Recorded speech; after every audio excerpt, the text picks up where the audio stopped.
araw sa Zevil Island. Natutunan na ni Gon ang dapat niyang gawin para makuha ang numero ng target niya.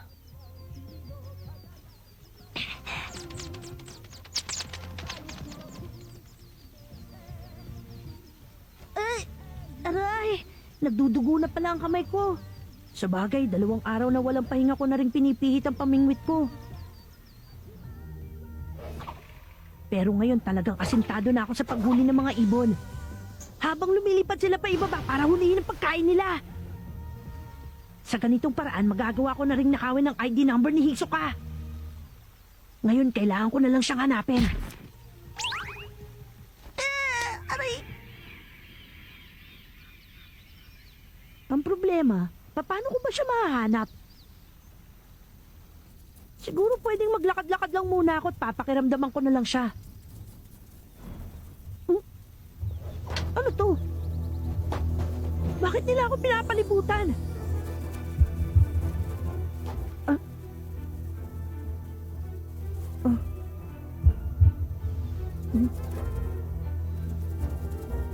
Ang mga paru-parong to, naaakit sila sa amoy ng dugo.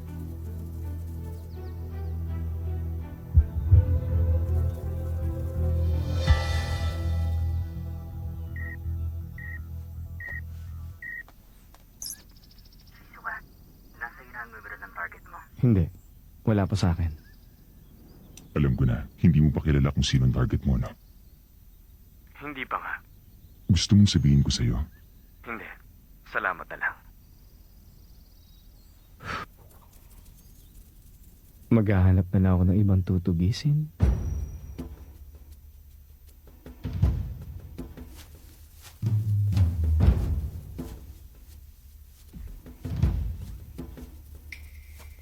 Naalala ko, nakita ko doon sa tore, may sugat siya sa braso. Baka mahanap ng mga paru-parong ito si Hisoka para sa akin.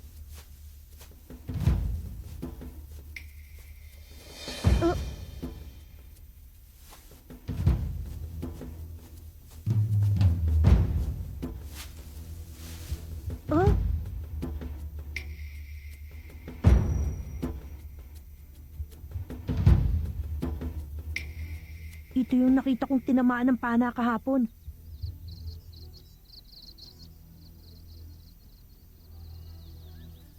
Galingan nyo na lang uli sa susunod na taon.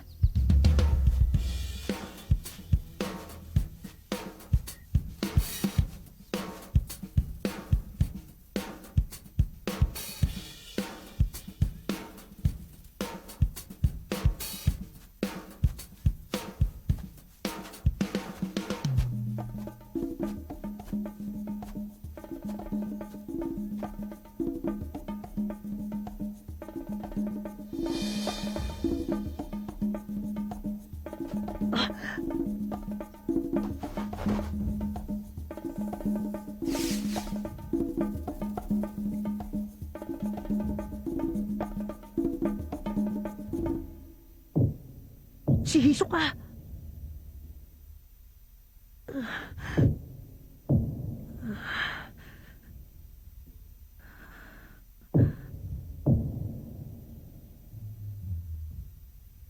Huminahon ka lang. Huminahon ka!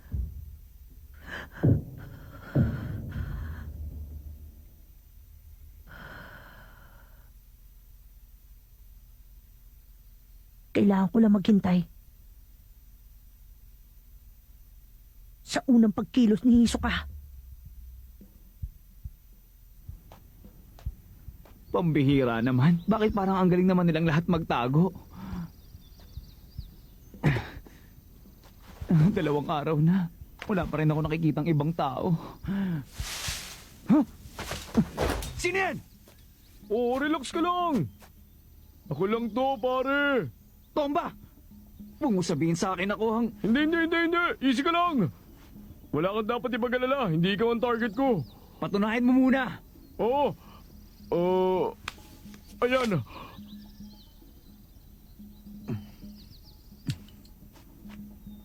Ay, buti na lang pala hindi ko na itapon kundi mag-aaway na naman tayo. Umiiwas ako sa konfrontasyon. Hindi ako mag-aaksaya ng oras at lakas para labanan ng hindi ko naman target. Ikaw! Baka ako pala ang target mo, di ka lang nagsasalita. Ang swerte mo lang at hindi ikaw. Number 246? Si Ponzo pala. Ha? Kilala mo pala kung kaninong number to? Bakit hindi mo ba yun alam? Ano kasi? Hindi naman sa hindi ko alam. Hindi pa lang ako nabibigyan ng pagkakataon malaman. Gusto mo ba ng impormasyon? Ano? Ang itsura niya, ginagamit niya sandata, natatanging abilidad at syempre kahinaan. Pero, may isa lang akong maliit na kondisyon. May nakain yata akong prutas na hindi dapat. Talaga lang ah? Ang totoo niyan, halos hindi nga ako makatayo na matagal. Di ba sabi mo gusto mo maging doktor? Baka naman may gamot ka dyan sa siranchan. Okay, huwag ka lang magkalat dyan. Marami akong gamot dito. Kahit pang diarrhea o sakit ng tiyan, meron ako dito. Naku, salamat. Mabuti na lang at... Impormasyon muna. Ang sama mo talaga. Si Ponzo, kung hindi mo pa alam, babae siya. Babae? Sa pagkakaalam ko, 5 sa 24 na aplikanteng kasama natin dito sa isla ngayon ang gumagamit ng iba't ibang uri ng sandatang kemikal. Isa na ron si Ponzo. Siya pala yun. At bukod pa ron, alam ko eksperto din siya sa paggawa at paggamit ng maraming uri ng gamot. Pero napakasimple lang ng taktika niya. Magtago at maghintay. Maghintay? Gumagawa siya ng patibong at pagkatapos, hihintayin niya mabitag doon ang target niya. Ganun pala. Maliban doon at sa mga gamot niya, wala kang dapat ipag-alala. Pagdating sa malapit ang engkwentro na mano-mano, 100% garantisadong ikaw ang mananalo. Kapag nakita mo siya, dapat tahimik ang mga yapak mo at iwasan mong namoy kanya sa hangin. Matinig siya at malalaman niya kaagad kung may sumusunod sa kanya, kaya mahirap siyang daanin sa gulatan. Yun na lahat ang nalalaman ko. Yung gamot dali na. Okay. Para sigurado lumayo ka muna sa akin, pwede? Bilisan mo naman. Hindi ko na kaya.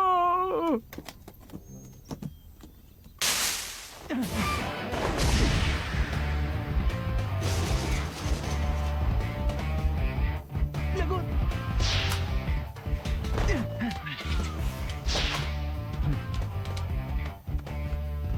Sorry, pero nakuha na namin tong numero mo. Alam ko nang nasa loob ng portfolio mo ang numero mo. Tomba! Pinagkaisahan niyo ako! Kuha mo rin. Hindi ko na pala kailangan ng gamot mo. Meron akong dalang sarili ko. Magtatapat ko na rin na ikaw talaga ang target ko. Ang galing ko umarte, hindi ba? Pero yung card na pinakita mo sa akin, Ako ang may-ari ng card na pinakita niya sa'yo. At yung kay Tomba, nasa akin. Magpalit kami para madali ka naming maloko. Nagpaloko ka naman, kaya nagtagumpay kami. Kita na lang tayo next year. walang iya kayo! Pagbabayaran niyo ang ginawa niyo!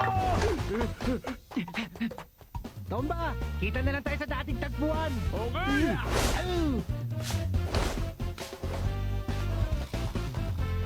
Bumalik ka rito! Lilitsunin kitang balat kalabaw ka! Hoy, baka nakakalimutan mo. Hindi ako may hawak ng numero mo. Wala akong pakialam! Alam mo, hindi ko na kasalanan yun. Kung isa kang baguhan na madaling lokohin at walang kadala-dala. Humanda ka sa akin! At hindi ka lang baguhan, tuto ka pa. Munghang ka kasi, kaya ka naloko. Pagsasalip ko yan sa pinakamadaling paraan para manalo. Sangayon ako sa pangalawa mong sinabi, pero tutol ako sa una.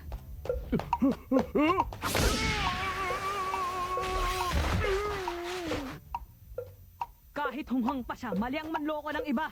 Kurapi ka! Leorio, gusto mong magsani puwersa?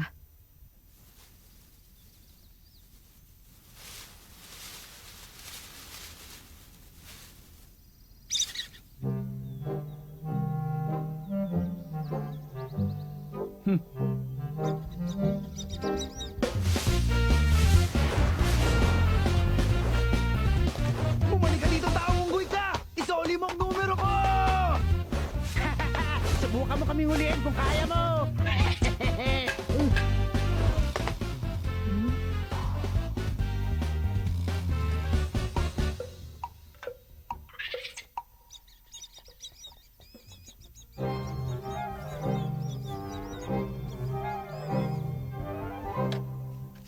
Ayos! Mabuti na lang at nabawi pa natin ang numero ko. At nakuha ko na rin ang ID number ni Tomba, pati na rin yung kay number 118. Kurapi ka. Si Tomba pala ang target mo, hindi mo sinasabi sa akin. Pero salamat sa pagsagip mo sa akin, ha? Huwag ka nang magpasalamat. Ayoko mapansin ni Tomba na tinitiktikan ko siya kaya hindi agad ako nagpakita nung dambahin ka nila. Hinayaan ko munang maglaban kayo. Ano ka mo? Naisip ko din kasi na walang silbi sa akin ang makipagsanib puwersa sa'yo. Kung masyado kang lampat, hindi mo sila kayang labanan. Kung iskoran ko ang performance mo, ang totoo, pasang-awa ka lang sa akin. Grabe, napaka-humble mo talaga. Pero inaamin ko, tama si Tomba, mas madali nga makipagsanib puwersa. 4 na araw na lang, magtulungan na tayo. Oo. Ngayon nakuha mo na ang numero ng target mo at naitago mo na ang sayo. Ibig sabihin may 6 points ka na. Di wala ka ng problema. Yun ay kung hindi niya mababawi sa akin ang numero niya. Yung ID number ni 118, 1 point lang ang katumbas nun para sa ating dalawa. Oo, pero itago mo pa rin. Baka sakali magamit natin yan. Ngayon naman, kailangan natin hanapin ang target mo. Si number 246, si Ponzu. Huwag kang maingay. Baka marinig tayo. Ako pang sinabihan mo niyan. Oo nga pala. Mas magaling ka sa akin.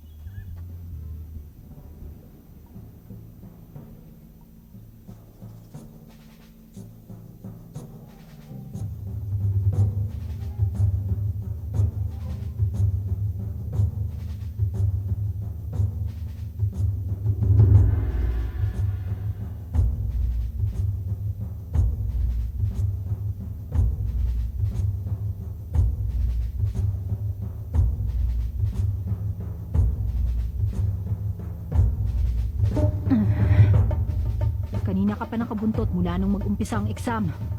Bulok naman ang diskarte mo. Lumabas ka na dyan. Maglaro tayo.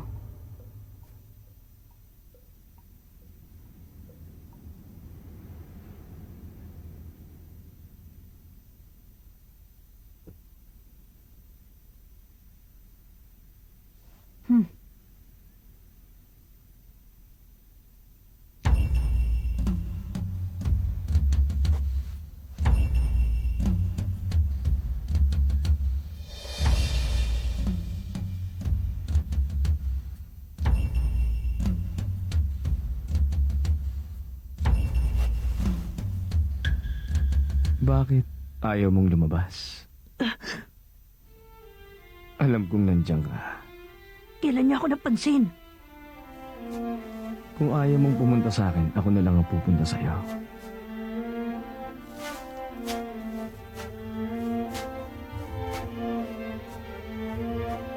Wala akong magagawa. Sa lagay na to, kailangan ko siya sugurin.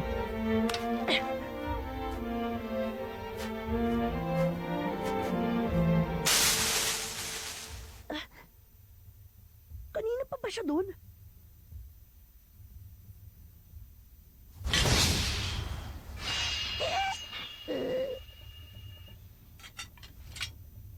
Hinahamon kita sa isang duelo. Sige ba?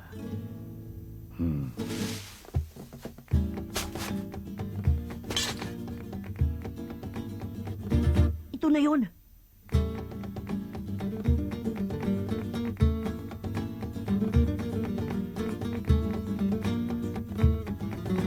Laban!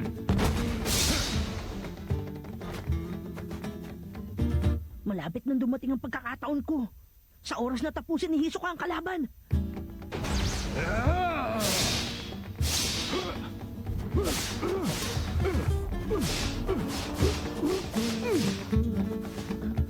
Bakit ganun? Bakit kaya hindi sumusugod si Hisoka?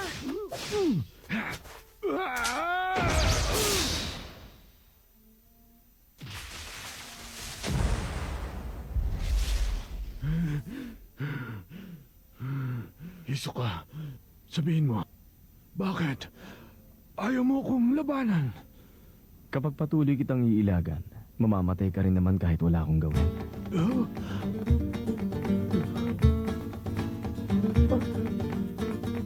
Pinapahiwatig ng kawan ng mga hemotropic na paru-paro sa likod mo na malubha na ang lagay ng sugat na natamo mo. May iba ka nakalaban at napuruhan ka na niyan, hindi ba?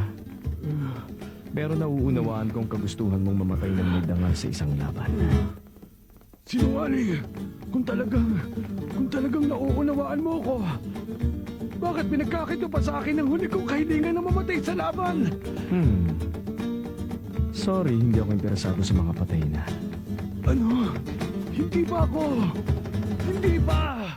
Patay ka na, nakikita ko sa'yo. Sa mga mata mo.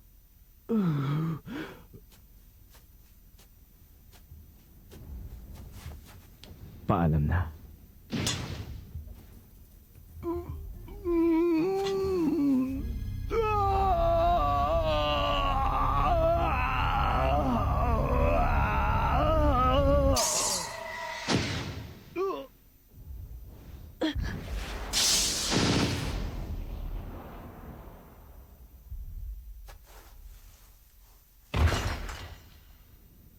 Naku, pasensya ka na. Naging pabaya ako at nakatakas siya. Imposible yun. Hula ako nagbakaawa siyang pagbigyan mo ang huling kagustuhan niya bago siya matuluyan. At pinagbigyan mo naman, tama ba? Eh kasi naman, nakakaawa siya. Hindi rin siya magtatagal kahit anong gawin niya. Hindi ka na dapat nakikisimpatya sa mga katunggali na wala ng silbi. Ganun ka rin naman noon, hindi ba, Hisoka? Tinatalikuran mo ang katunggali mo bago matapos ang laban. Hindi lahat. Marunong naman ako mamili. Wala akong interes sa mga laban na walang patutunguhan. Nangihinayang lang ako sa mga may malaking potensyal kaya ako sila hinahayaan. Di mo ba kukunin ang numero niya? Ah, nakuha ko na kanina. Nakaipon na ako ng sapat na puntos kaya hindi ko na kailangan tong sobra ko. Sa'yo na lang. Kanino naman to? Ewan ko kung sino yun pero sinubukan niya akong barilin. Napigon na ako sa kanya. Kaya yun, niligpit ko siya.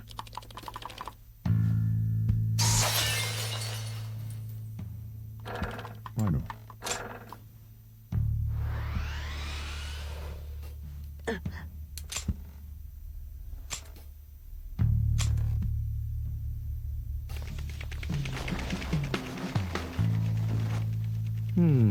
Nakakaaliw to yung ginagawa mo yan.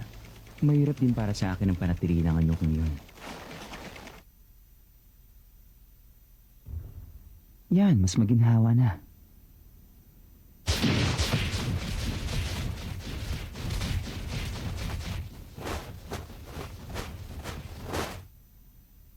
Sige, matutulog muna ako dito hanggang sa huling araw. Good luck na lang.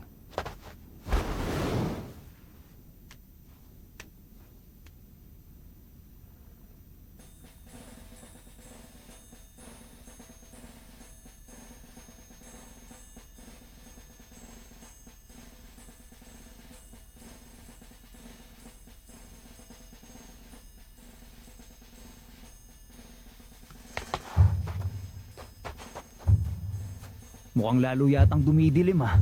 Mas lalo kang dapat maging listo. Kapag ganitong madilim, mas madali kang magiging target para sa iba. Alam ko naman yun, no? Mukhang kailangan ko pa ng 2 pang puntos. Makapaghanap nga ng pwede kong bibiktimahin. Ito na talaga.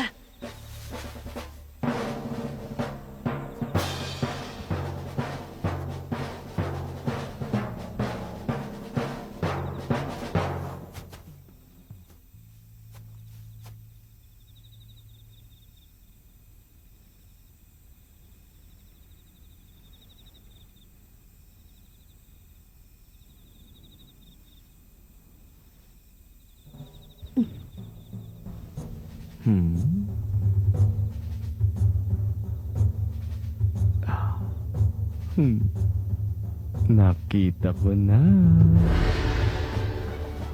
Ang mga bagong target ni Hisoka, sina Kurapika at Leorio. Habang tinatarget naman ni Gon ang numero ni Hisoka, patuloy ang ika-4 na pagsusulit ng hunger exams at 4 na araw na lang ang nalalabi.